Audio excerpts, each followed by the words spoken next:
Bom dia a todos e a todas. Vamos começar a nossa segunda videoaula e vamos terminar o assunto de viveiros florestais e produção de mudas. Acompanhe. Eu vou falar agora, gente, sobre os sacos plásticos e os tubetes, a diferença entre eles, mais ou menos. Os sacos plásticos, eles apresentam diferentes dimensões. Tem uns que tem 8 centímetros de diâmetro por 12 centímetros de altura, e também tem outros que tem 25 centímetros de diâmetro por 25 centímetros de altura, vai depender da espécie. O eucalipto e o pinus, mais ou menos, vai utilizar um de 9 por 14 ou um de 8 por 15 centímetros. Normalmente apresenta coloração preta ou escura, perfurados na base para permitir uma drenagem da água. Tem que estar perfurado, viu, gente? Para que a raiz ela tenha esse crescimento adequado.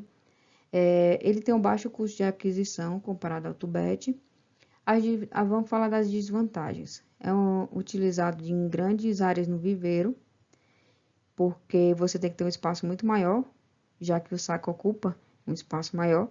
E nivelamento do sistema radicular, aqui, como vocês podem ver, dá um enivelamento das raízes por conta desse saco.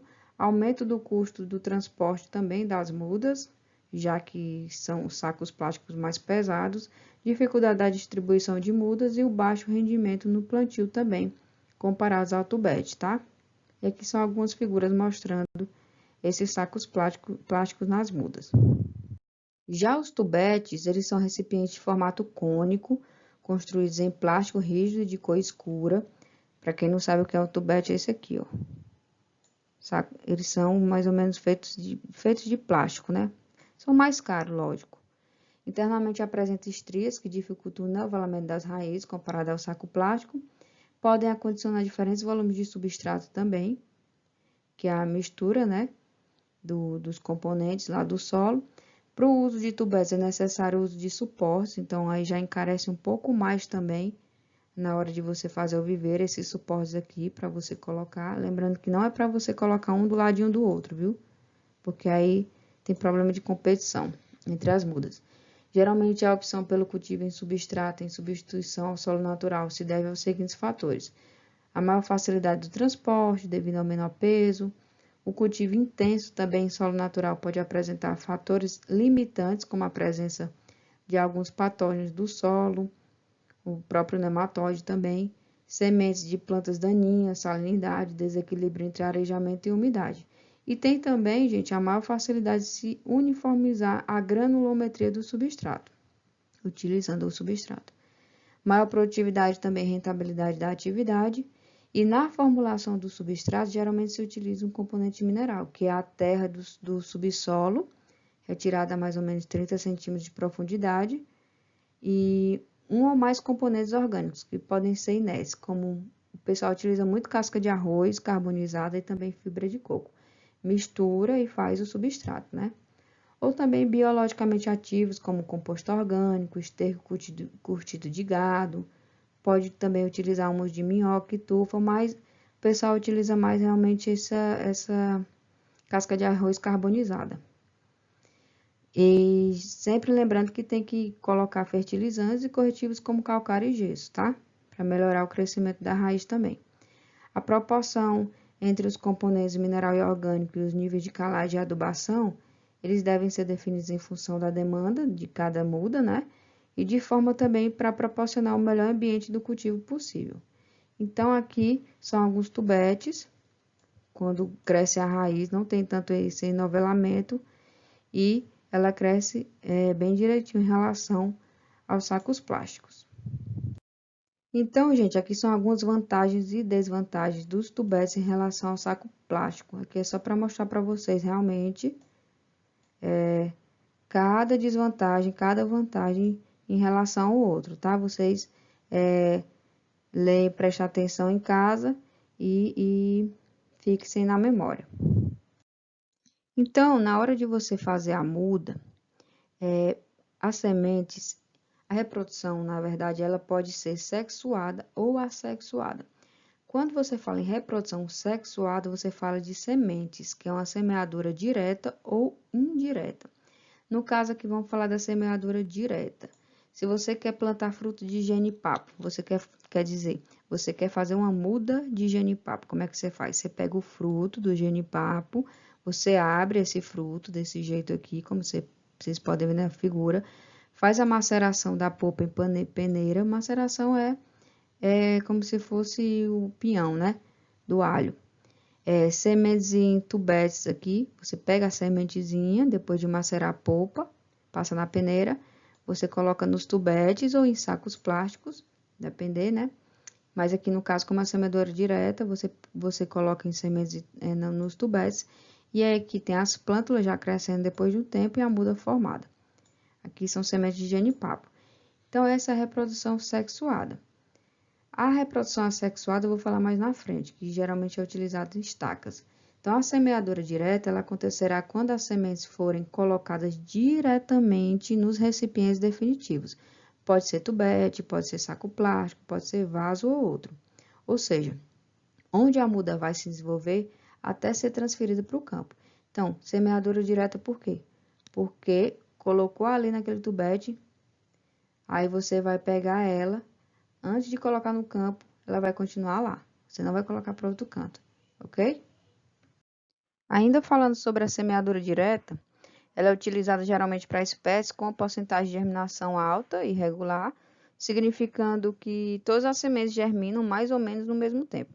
Algumas espécies com esse padrão de semeadura direta, como eu estava falando no slide anterior, são angico branco, angico preto, genipapo, ingá e também tamboril. Na semeadura direta, há uma simplificação das operações, porque coloca num recipiente desde o começo e continua até o final, né? Antes de colocar no campo. Uma redução do tempo de produção também. As sementes de germinação rápida e é uniforme. Geralmente também é quando as espécies são intolerantes à repicagem, que é uma etapa.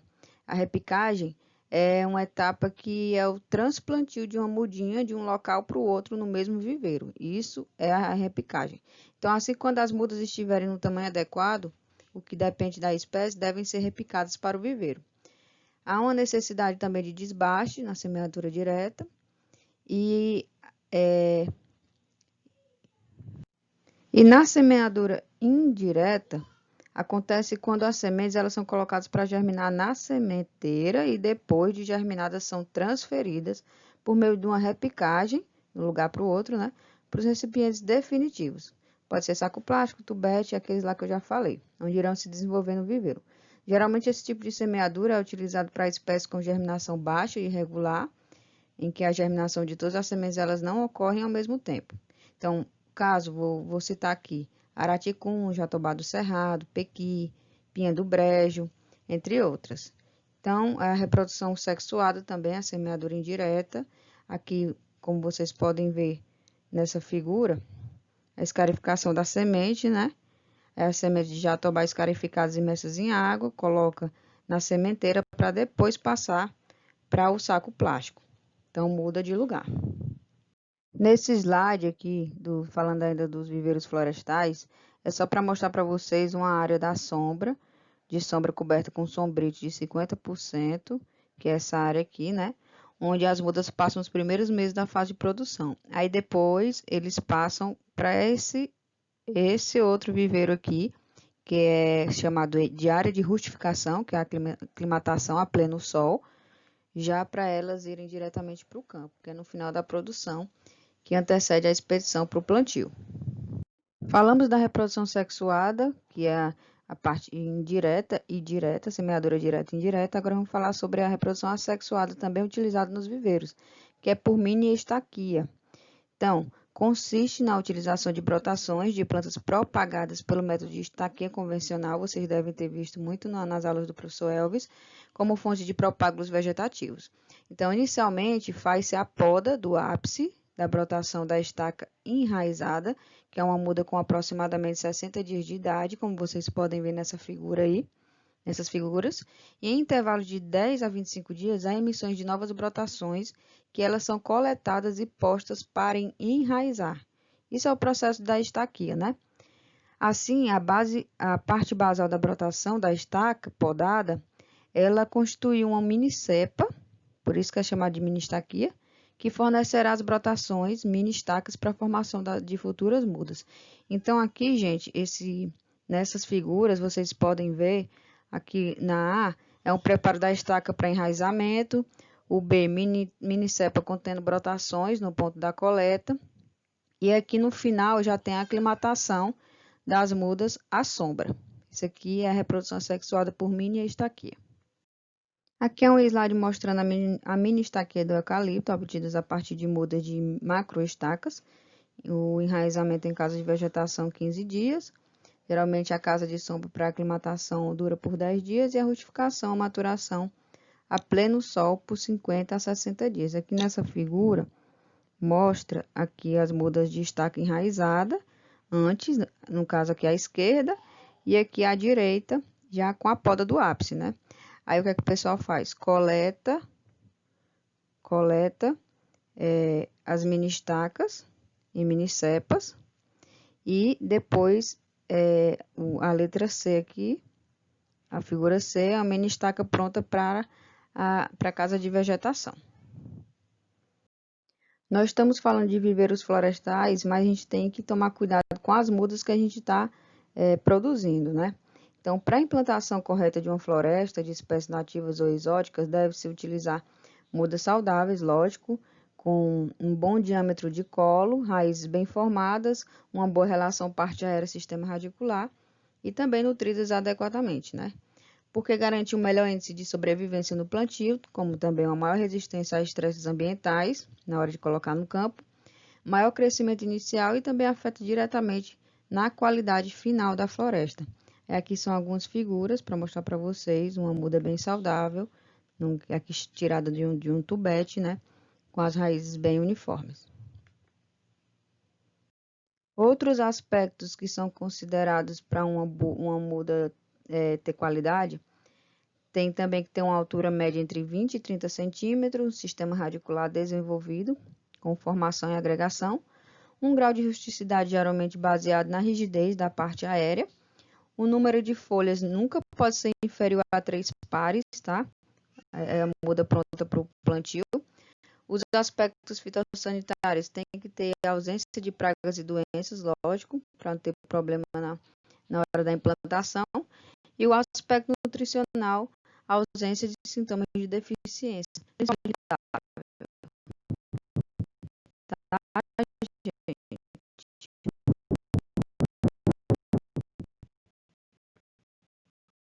Com isso, finalizamos nossa segunda videoaula e também o assunto de viveiros florestais e produção de mudas. E bons estudos a todos. Qualquer coisa estou no WhatsApp, como também no Classroom. Bom dia a todos e tchau!